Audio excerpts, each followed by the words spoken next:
Hello everyone. I want to make a sermon video today. I'm going to be in Psalms 25:12 through 15 in the King James Version of the Bible, and I'm going to read a little bit in Genesis, and then that'll be it. Today it's going to be beware making permanent decisions about temporary situations. And so Psalms 25:12 through 15 in the King James Version of the Bible said, "What man is he that feareth the Lord? Him shall he teach in the way that he shall choose. His soul shall dwell at ease, and his seed shall inherit the earth. The secret of the Lord is with them that fear him, and he will show them his covenant. Mine eyes are ever toward the Lord, for he shall pluck my feet out of the net." So we all have to make decisions. And we want to make the best ones, of course. And I made plenty of bad decisions. I thought about the man that I think, say if I can get it together, a little boy said, "We heard you're the wisest man in the city. How is it?" And he said, "I make the best decisions." And they said, "Well, how did you come to be where you made the best decisions?" He said, "By making a lot of wrong decisions." So there's no shortcut. But Genesis 25:29 through 34 in the King James Version of the Bible said, "And Jacob sowed pottage, and Esau came from the field, and he was faint. And Esau said to Jacob, Feed me, I pray thee, with that same red pottage, for I am faint. Therefore was his name called Edom. And Jacob said, Sell me this day thy birthright. And Esau said, Behold, I am at the point to die. And what profit shall this birthright do to me? And Jacob said, Swear to me this day. And he sware unto him. And he sold his birthright unto Jacob. And Jacob gave Esau bread and pottage of lentils, and he did eat and drank and rose and went his way. Therefore Esau despised his birthright. To make good decisions, sound decisions, you have to have good information. You have to slow down. It's like driving and needing to turn somewhere. If you don't slow down, you'll miss your turn. You know, I've heard people say, when you don't know what to do, just do something. Well, I'm afraid that's not it. That's what's wrong with us now. It's when we don't know what to do, we just do something. Just do something crazy and hope it works. When we don't know the answer, we just tell them something. And that's not the right thing we need to do. Bad decisions and making decisions too fast, it might affect the next 20 years of your life. You made the wrong decision. If you just waited and gathered your information together, just settle yourself down, you could have made the better one, the best one. We make permanent decisions over temporary situations. Fear, it'll rush you. It'll cause you to get in a hurry, and you'll look past things that you need to do. For example, somebody said, somebody that was about to buy a house said, I don't need any inspection. I don't need no appraisal.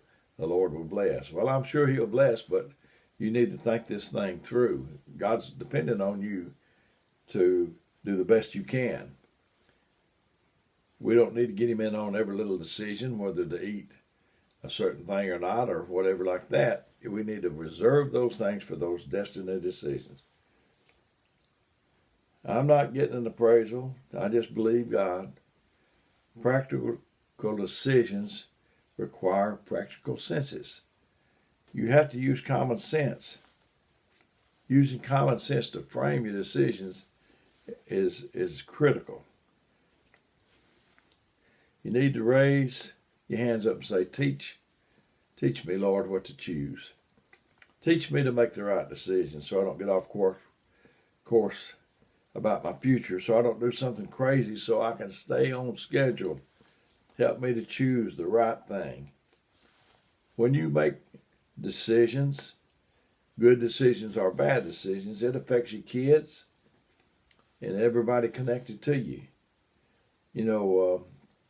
some dads, they don't take care of themselves. They work late, get up early, and they just killing themselves. They're not just affecting them and how their life is going to turn out. They're affecting other people. You know, parents smoking and drinking, which that happened in my family. Both my parents smoked and my dad drank, and it affected us. We didn't know about second-hand smoke that much back then, but it was having a harmful effect. A dad's decision affects not only his life, but how others turn out too.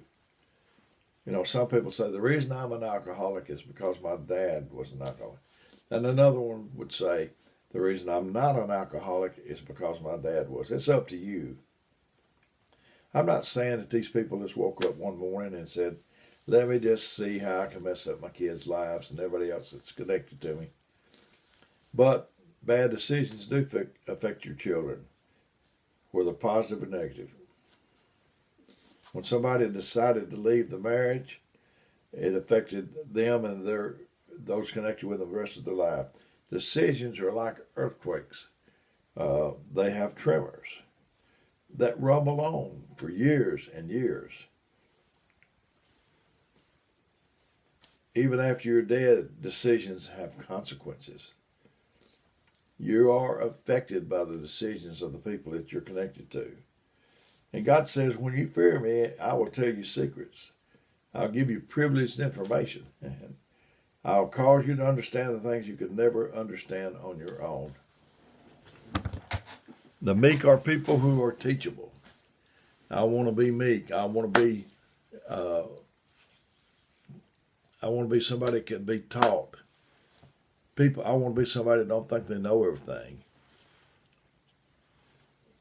Guide my judgment, Lord. I need a guidance counselor. I'm not stupid. I'm not dumb. I just make dumb decisions sometimes.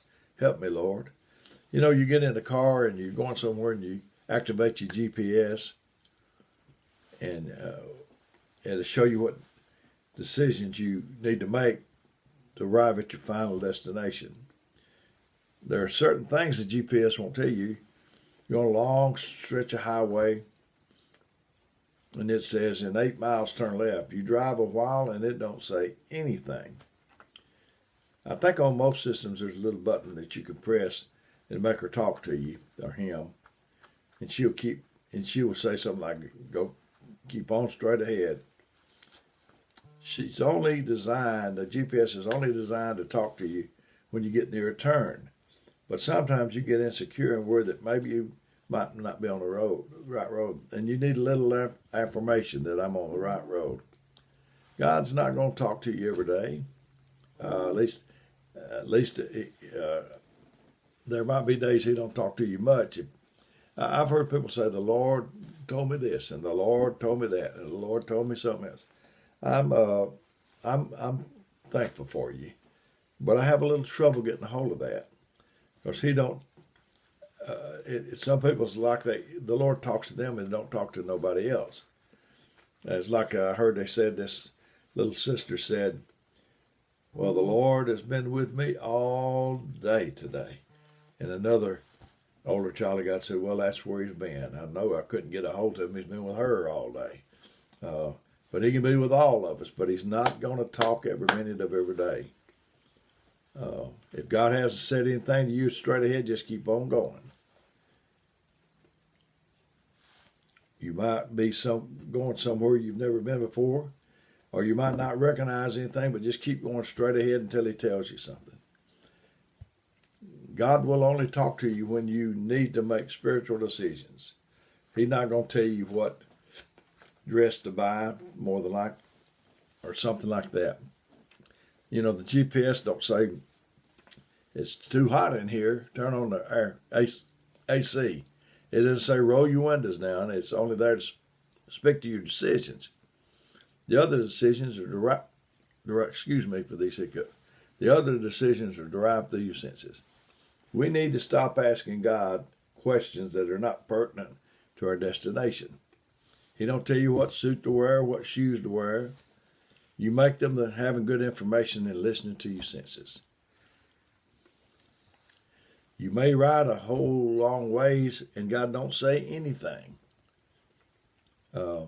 because it's not time for a turn. In the whole lifetime, I don't know how many destiny decisions we have, 20, 50, but it's not a whole lot of destiny decisions in the whole lifetime. You don't have a destiny decision every day.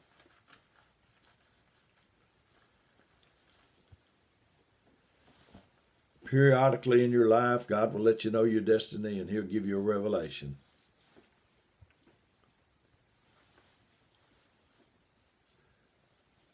It's, every decision we make is not a spiritual decision, so we don't have to get too deep or spiritual to make it. Some decisions can't be made through information. They have to be made through revelation, and that's wisdom. You must get in touch with God and God alone and get God to reveal what His divine purpose is in your life. And He alone will tell you when it's time to turn left and to turn right. But we have a lot to say in our own destiny. But we need to listen for the Lord. We need to include Him in on everything. Bad decisions, I've married people in 20 minutes. They can say more than they can get out of, and in 20 years, it's already settled. But I've enjoyed getting this to you today. I care about you very much. I care about you very much, and I want this to help you. I'm going to give you my phone number, 256-508-4410. If you need me, if I don't get back to you right away, I will when I can. And leave me a message if you would. I love you, and I have enjoyed getting this to you today. And until next time.